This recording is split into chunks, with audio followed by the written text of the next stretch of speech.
আসসালামু আলাইকুম গাইস, কি তো অবস্থা? সবাই ভালো আছেন?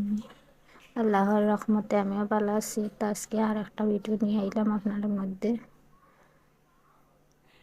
এখন শেরির লাগে একটু মাছ দিয়ে আর শাক দিয়ে আর রান্না করবো। তো আগে শেরি রান্নাটা রান্ধিলাম।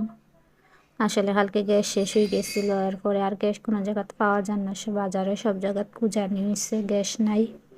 তারপরে কারেন্টের চুলাটা কিনে আনলাম, আনিয়ে এখন রান্না বাড়া শুরু করছি। কি একটা সমস্যা শুরু হয়েছে দেশও, গ্যাস পাওয়া যান না।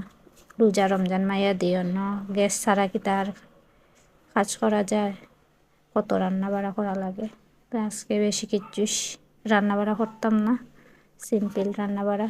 আসলে খাওয়া যায় না, সারাদিন রোজা রাখি আরই। তো তরকারিটা জল দিলাইছি, এখন উত্তরানি ঠিক আছে, মাছটাও দিলাইম। মাছটা দিয়ে আর কতক্ষণ হইব তরকারিটা। তারপরে তরকারি নামাই নিলাম, নামাই আর এখন একটু পুঁই শাক দিয়ে আরই বড়া বানাইমু। তো বড়াগুলাও বাজি লইলাম। আসলে ইফতারির সময় একদম সময় থাকে না, জটপট করা লাগে, আর এখন একটা চুলাত সব কিছু করা লাগে। তাড়াতাড়ি করে এইগুলা বাজি লইম। বাজি একটু খিচুড়ি রান্না করবো, বোনা খিচুড়ি আজকে ইফতারির লেগে। তো প্লিজ সবাই সম্পূর্ণ ভিডিওটা দেখিয়েন, যদি ভালো লাগে অবশ্যই লাইক কমেন্ট শেয়ার করিয়েন, আর আমার চ্যানেলটা সাবস্ক্রাইব করিয়ে রাখিয়েন।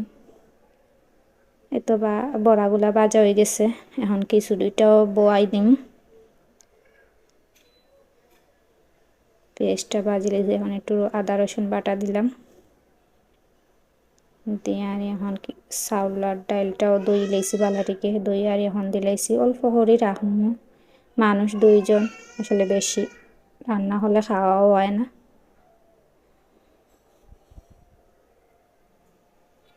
এই তো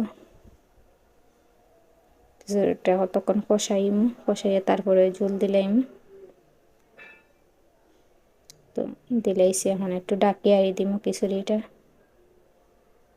তো খিচুড়ি হয়ে গেছে, এখন ইফতারির লাগি সব কিছু বাড়ি লইছি টেবিলও। এই তো আজকের সিম্পল আয়োজন ইফতারির। তো সবাই ভালো থাকেন, সুস্থ থাকেন, আমার লাগে দোয়া করিবেন। ভিডিওটা আজকে এখানেও শেষ করলাম। সবাই